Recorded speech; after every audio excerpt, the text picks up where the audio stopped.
గోల్మాల్ దింపుట్ల కాంగ్రెస్ ను మించినోళ్ళు లేడు, అబద్ధాలు చెప్పుట్ల కాంగ్రెస్ ను మించినోళ్ళు లేడు.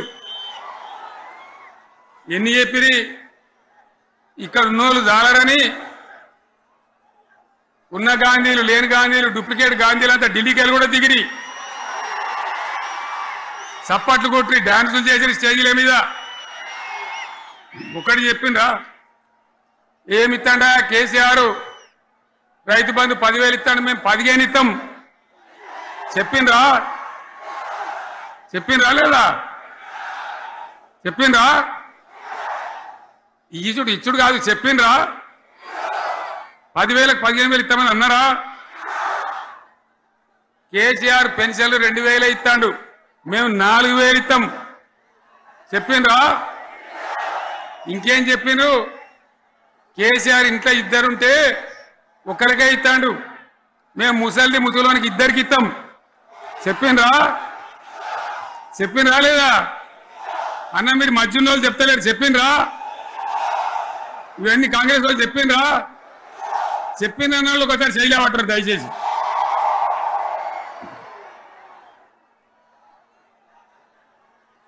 దివ్యాంగులకు కేసీఆర్ 4,000 ఇస్తాడు పెన్షను, మేము 6,000 ఇస్తామండి అన్నారా?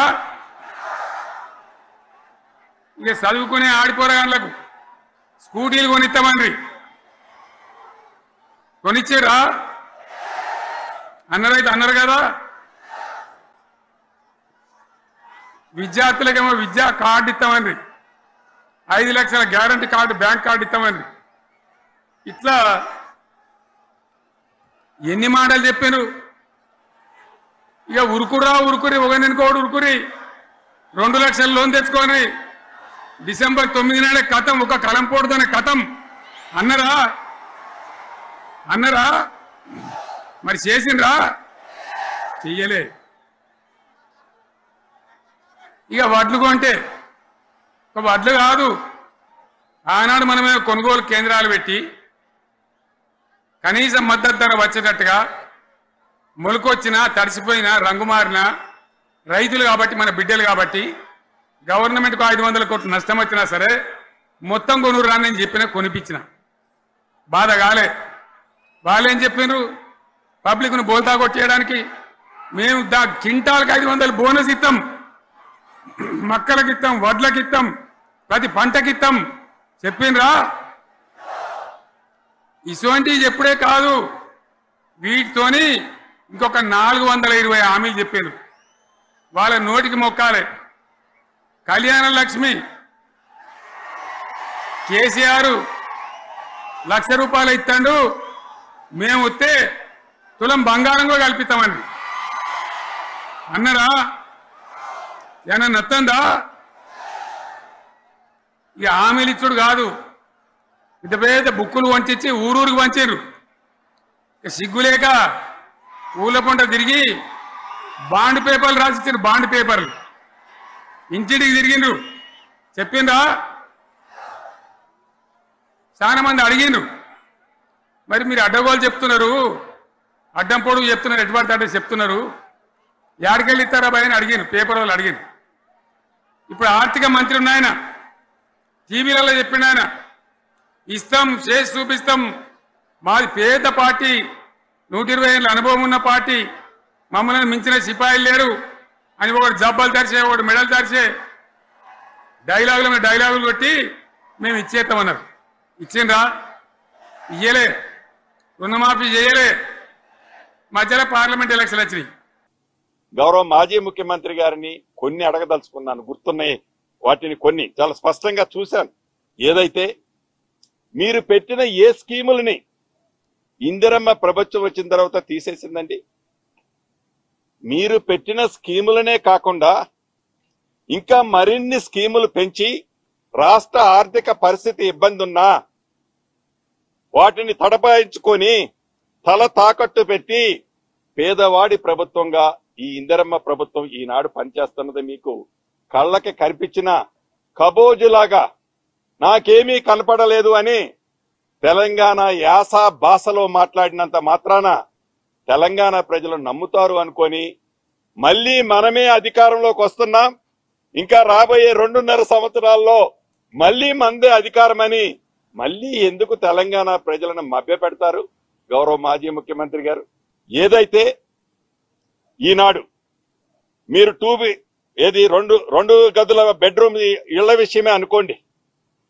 మీరు ఆనాడు అధికారంలో ఉన్నప్పుడు రాష్ట్ర వ్యాప్తంగా 10 సంవత్సరాలలో మీరు కట్టిన 2 BHKలు 96,000. ఇందుట్లో కూడా నాకు తెలిసి ఇంకా 17-18,000 అసంపూర్తిగా మొండిగోడలతో ఉన్నాయి. అది మా సీతక్క మేము కొన్ని క్లియర్ చేశాం. ఈనాడు ఇందిరమ్మ ప్రభుత్వంలో గౌరవ ముఖ్యమంత్రి రేవంత్ రెడ్డి గారి నాయకత్వంలో 4.5 లక్షల ఇళ్లు మొదటి విడత కట్టే కార్యక్రమాన్ని యుద్ధ ప్రాతిపదిక మీద చేపట్టాం. అదే రకంగా రైతు బంధు గురించి మీరు చెప్తున్నారు.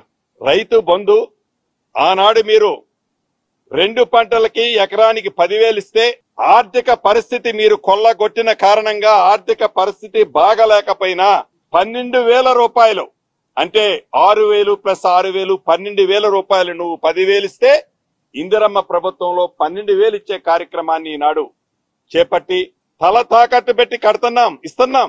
అంతేకాదు ఆస్తుల గురించి అమ్ముకునే దాని గురించి మీరు మాట్లాడుతున్నారు. అసలు నైతిక హక్కు ఉందా మీకు? యూనివర్సిటీ ఆస్తులు ఈ ఇందిరమ్మ ప్రభుత్వంలో పేదోడు ప్రభుత్వం యూనివర్సిటీ ఆస్తులు అమ్మటం ఏంటి? ఎక్కడా మేము గుర్తుందా గౌరవ మాజీ ముఖ్యమంత్రి గారు? ఆనాడు కాంగ్రెస్ పార్టీ ఓఆర్ఆర్ అనేది ఒక పెద్ద సంపదని తెలంగాణ ప్రజల కోసం గౌరవ దివంగత నేత రాజశేఖర రెడ్డి గారు ఏర్పాటు చేస్తే ఓఆర్ఆర్ ని అల్వ సులవాలకి మీ కుటుంబ సభ్యులకు సంబంధించిన ఒక సంస్థకి దాన్ని చవక రేటుకి 7,000 కోట్ల రూపాయలకి అమ్మింది కాంగ్రెస్ పార్టీయా? అంతేకాదు 7 నెలలు 8 నెలల తర్వాత వచ్చే వైన్ షాపులకు సంబంధించిన ఆక్షన్ కి సంబంధించింది కూడా ముందే అడ్వాన్స్ గా కలెక్ట్ చేసింది కాంగ్రెస్ పార్టీయా మీరా? అంతేకాదు నేను మంచిగా మంచినీళ్ళు ఇచ్చామని చెప్తున్నారు మిషన్ భగీరథ ద్వారా.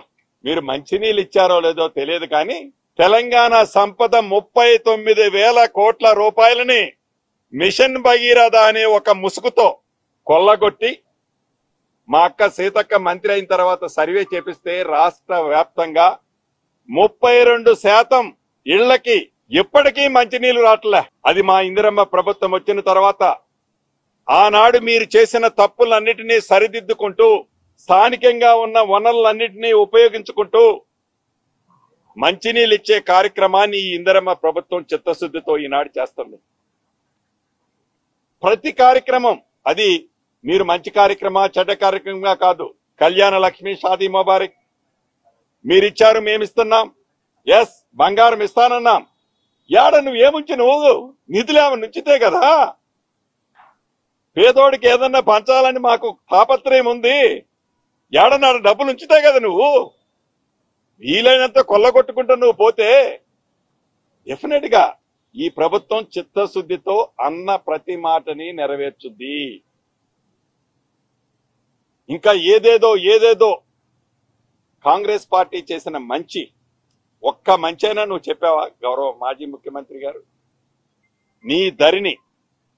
నీ ధరణిలో ఉన్న నాటి కుంభకోణాలు ఆ ప్లేస్ లో అద్భుతంగా ప్రజల వద్దకి ఈనాడు ప్రజల నచ్చిన చట్టం భూభారతి చట్టం ప్రజల వద్దకు తీసుకొచ్చాం. ధైర్యంగా ప్రతి గ్రామాల్లో గ్రామ సభలు పెడుతున్నాం. మీరు ఎందుకు ఆ ధరణిని గురించి మాట్లాడలేకపోయారు గౌరవ మాజీ ముఖ్యమంత్రి గారు? అదే రకంగా సన్నబియ్యం అద్భుతంగా ప్రజలకు ఇస్తున్నాం. కష్టమైనా కూడా పేదవాడు మంచిగా ధనికుడు తిన్న బువ్వే తినాలి అని ఎందుకు మంచి కార్యక్రమం చేశారని అటువంటి దాన్ని మాట్లాడలేకపోయావు? ఎస్ నేను అద్భుతంగా 8వ అద్భుతం కాళేశ్వరం కట్టానన్నారు. కాళేశ్వరం ఏమైందండి? మీరు అధికారంలో ఉన్నప్పుడే కుప్పకూలింది. అది దాంట్లో కుంభకోణం 1,00,00,000 కోట్లు కుంభకోణం జరిగింది అని విజిలెన్స్ రిపోర్టు ఇచ్చింది.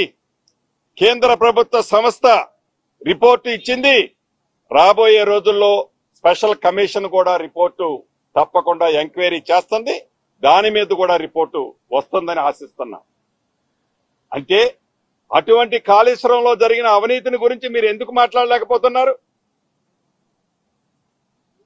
అంతేకాదు, ఏదైతే ఇంకా ఇటువంటి మీరు చేసిన స్కాములు, మీరు చేసిన తప్పులు, మీరు చేసిన ఇప్పటికీ పచ్చి అబద్ధాలు చెప్పేది, నోరు తెరిస్తే అబద్ధం. ఏదైతే ఈనాడు మీరు వరంగల్ సభలో మాట్లాడిన దాని మీద చివరగా ఒక్క మాట చెప్పి నేను ముగిస్తాను. చాలా ఆర్భాటంగా మీరు మాట్లాడారు. మా పార్టీ పక్షాన ఒక్కటే మిమ్మల్ని ఇక్కడ నుంచి ఛాలెంజ్ చేస్తున్నాను. డేట్ మీరు ఫిక్స్ చేయండి. ఏ డేట్ మీద అసెంబ్లీ పెట్టమంటారో మీరు ఫిక్స్ చేయండి. మీరు చెప్పిన ప్రతి అంశాన్ని, అది 4 రోజులు కానివ్వండి, 6 రోజులు కానివ్వండి, 8 రోజులు కానివ్వండి, ప్రతి అంశాన్ని మీరు చేసిన ఘనకార్యాలేంటో, ఆ గొప్ప ఘనకార్యాలేంటో చెబుతూ ఈ గడిచిన 10 సంవత్సరాల్లో మీరు చేసిన ఘనకార్యాలని, ఈ 15 నెలల్లో జరిగిన అభివృద్ధి సంక్షేమాన్ని ప్రజలకి చర్చించటానికి మీరు సిద్ధమా? అయినా ఈ ఇందిరమ్మ ప్రభుత్వం వచ్చిన తర్వాత కులగణన గురించి దేశవ్యాప్తంగా ఏ ప్రభుత్వము చేయని, రాష్ట్ర ప్రభుత్వం చేయని విధంగా, చివరికి కేంద్ర ప్రభుత్వం కూడా విస్మరించింది అనుకోండి, ఏ ప్రభుత్వము చేయని విధంగా కులగణన చేయటమే కాకుండా మా బీసీ తమ్ముళ్ళకి 42% ఇచ్చే చిత్తశుద్ధితో ఆ దిశలో ఈ ప్రభుత్వం పయనిస్తుందని, కనీసం దాంట్లో పాలు పంచుకొని మీరు సమీకరణ గురించి మాట్లాడుతుంటే చాలా నవ్వొచ్చింది. అదే రకంగా ఎస్సీ వర్గీకరణ కొన్ని దశాబ్దాలుగా గౌరవ మా సహచార మంత్రివర్యులు దామోదర్ రాజనరసింహ గారు, బట్టి విక్రమార్క గారు, ఉత్తమ్ కుమార్ రెడ్డి గారు, అదే రకంగా సీతక్క, పొన్నం ప్రభాకర్ గారు, వీరందరూ ఈ కులగణన కానివ్వండి, ఎస్సీ వర్గీకరణ కానివ్వండి, మా ఇందిరమ్మ ప్రభుత్వం చిత్తశుద్ధితో దేశంలోనే ఒక రోల్ మోడల్ రాష్ట్రంగా ఉంచాలని, మాటలతో కాకుండా చివరికి అసెంబ్లీ ఏది గ్రామ పంచాయతీ లోకల్ బాడీ ఎన్నికలను కూడా పోస్ట్ పోన్ చేసుకొని ఆ బిల్లు పాస్ చేయించాలని తాపత్రయంతో చిత్తశుద్ధితో ఈనాడు పనిచేస్తున్నాం.